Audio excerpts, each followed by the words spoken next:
श्रीगणेशाय नमः। ॐ भद्रं कर्णेभिः शृणुयाम देवाः भद्रं पश्येमाक्षभिर्यजत्राः स्थिरैरङ्गैस्तुष्टुवागुंसस्तनूभिः व्यशेम देवहितं यदायुः स्वस्ति न इन्द्रो वृद्धश्रवाः स्वस्ति नः पूषा विश्ववेदाः स्वस्ति नस्तार्क्ष्यो अरिष्टनेमिः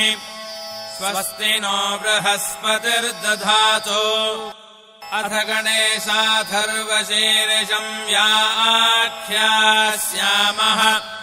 ॐ नमस्ते गणपतये त्वमेव प्रत्यक्षं तत्त्वमसि त्वमेव केवलं कर्तासि त्वमेव केवलं धर्तासि त्वमेव केवलं हर्तासि त्वमेव सर्वं खल्विदं ब्रह्मासि त्वं साक्षादात्मासि नित्यम्। ऋतं वच्मि सत्यं वच्मि अवत्वं माम् अवभक्तारम् अवश्रोतारम् अवदातारम् अवधातारम् अवानूचानमवशिष्यम् अवपश्चात्तात्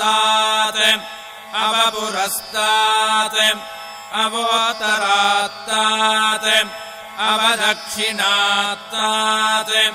अवचोर्ध्वात्तात् अवाधरात्तात् सर्वतो मां पाहि पाहि समन्तात्। त्वं वाङ्मयस्त्वं चिन्मयः त्वमानन्दमयस्त्वं ब्रह्ममयः त्वं सच्चिदानन्दाद्वितीयोऽसि त्वं प्रत्यक्षं ब्रह्मासि त्वं ज्ञानमयो विज्ञानमयोऽसि सर्वं जगदिदं त्वत्तो जायते सर्वं जगदिदं त्वत्तस्तिष्ठति सर्वं जगदिदं त्वयि लयमेष्यति सर्वं जगदिदं त्वयि प्रत्येति त्वं भूमिरापो नलो निलो नभः त्वं चत्वारि वाक्पदानि त्वं गुणत्रयातीतः त्वं देहत्रयातीतः त्वं कालत्रयातीतः त्वं मूलाधारस्थितोऽसि नित्यम् त्वं शक्तित्रयात्मकः त्वां योगिनो ध्यायन्ति नित्यम् त्वं ब्रह्मा त्वं विष्णुस्त्वं रुद्रस्त्वमिन्द्रस्त्वमग्निस्त्वं वायुस्त्वं सूर्यस्त्वं चन्द्रमास्त्वं ब्रह्म भूर्भुवः सुवरो। गणादिं पूर्वमुच्चार्य वर्णादिं तदनन्तरम् अनुस्वारः परतरः अर्धेन्दुलसितम् तारेण रुद्धम् एतत्तव मनुस्वरूपम् गकारः पूर्वरूपम् अकारो मध्यमरूपम् अनुस्वारश्चाहान्त्यरूपम् बिन्दुरुत्तररूपम् नादः सन्धानम् संहिता सन्धिः सैषा गणेशविद्या गणकऋषिः निसृद्गायत्री छन्दः गणपतिर्देवता। ॐ गं गणपतये नमः। एकदन्ताय विद्महे वक्रतुण्डाय धीमहि तन्नो दन्ती प्रचोदयात्। एकदन्तम् चतुर्हस्तम् पाशमङ्कुशधारिणम् रदम् च वरदम् हस्तैर्बिभ्राणम् मूषकध्वजम् रक्तम् लम्बोदरम् शूर्पकर्णकम् रक्तवाससम् रक्तगन्धानुलिप्ताङ्गम् रक्तपुष्पैः सुपूजितम् भक्तानुकम्पिनम् देवम् जगत्कारणमच्युतम् आविर्भूतम् च सृष्ट्यादौ प्रकृतेः पुरुषात् परम् एवम् ध्यायति यो नित्यम् स योगी योगिनाम् वरः नमो व्रातपतये नमो गणपतये नमः प्रमथपतये नमस्ते अस्तु लम्बोदरायैकदन्ताय विघ्ननाशिने शिवसुताय श्रीवरदमूर्तये नमो नमः एतदथर्वशीर्षम् योधीते स ब्रह्म भूयाय कल्पते स सर्वतः सुखमेधते स सर्वविघ्नैर्न बाध्यते स पञ्चमहापापात् प्रमुच्यते सायमधीयानो दिवसकृतम् पापम् नाशयति प्रातरधीयानो रात्रिकृतम् पापम् नाशयति सायम् प्रातः प्रयुञ्जानो अपापो भवति सर्वत्राधीयानोपविघ्नो भवति धर्मार्थकाममोक्षम् च विन्दति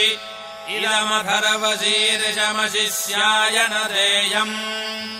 यो यदि मोहाद्दास्यति स पापीयान् भवति सहस्रावर्तनात् यम् यम् काममधीते तम् तमनेन साधयेत् अनेन गणपतिमभिषिञ्चति स वाग्मी भवति चतुर्थ्यामनश्नम् जपति स विद्यावान् भवति इत्यथर्वणवाक्यम् ब्रह्माद्यावरणम् विद्यात् न बिभेति कदाचनेति यो दूर्वाङ्कुरैर्यजति स वैश्रवणोपमो भवति यो लाजैर्यजति स यशोवान् भवति स मेधावान् भवति यो मोदकसहस्रेण यजति स वाञ्छितफलमवाप्नोति यः साज्यसमिद्भिर्यजति स सर्वम् लभते स सर्वम् लभते अष्टौ ब्राह्मणान् सम्यग्राहयित्वा सूर्यवर्चस्वी भवति सूर्यग्रहे महानद्याम् प्रतिमासन्निधौ वा जप्त्वा सिद्धमन्त्रो भवति महाविघ्नात् प्रमुच्यते महादोषात् प्रमुच्यते महापापात् प्रमुच्यते स सर्वविद्भवति स सर्वविद्भवति य एवम् वेद इत्युपनिषत् सहनाववतु सहनौ भुनक्तु सह वीर्यम् करवावहै तेजस्विनावधीतमस्तु मा विद्विषावहै ॐ शान्तिः शान्तिः शान्तिः भद्रम् कर्णेभिः शृणुयाम देवाः भद्रम् पश्येमाक्षभिर्यजत्राः स्थिरैरङ्गैः स्तुष्टुवागुंसस्तनूभिः व्यसेम देवहितम् यदायुः स्वस्ति न इन्द्रो वृद्धश्रवाः स्वस्ति नः पूषा विश्ववेदाः स्वस्ति नस्तार्क्ष्यो अरिष्टनेमिः स्वस्ति नो बृहस्पतिर्दधातु ॐ शान्तिः शान्तिः शान्तिः।